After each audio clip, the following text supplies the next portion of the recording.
Aming mapagmahal na Diyos, sa oras pong ito, itinataas namin sa inyo ang lahat ng riders na nasa kalsada, mga bumabiyahe para magtrabaho, maghatid, magsundo at maghanap buhay para sa kanilang pamilya. Panginoon, samahan at ingatan ninyo po sila sa bawat kilometro ng kanilang biyahe. Bigyan ninyo po sila ng karunungan, focus, patience at disiplina sa bawat pagmamaneho.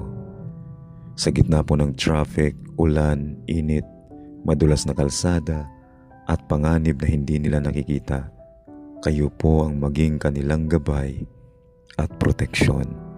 Para po sa mga riders na malayo sa kanilang pamilya, bigyan ninyo po sila ng lakas at nawa Panginoon sila'y makauwi ng ligtas sa kanilang mga mahal sa buhay.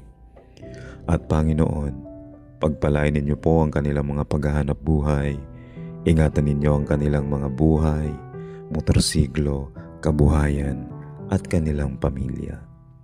Sa bawat pag-alis nila at sa bawat pag-uwi nila, naway ang inyong presensyang sumama sa kanila.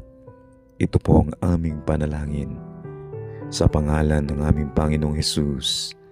Amen.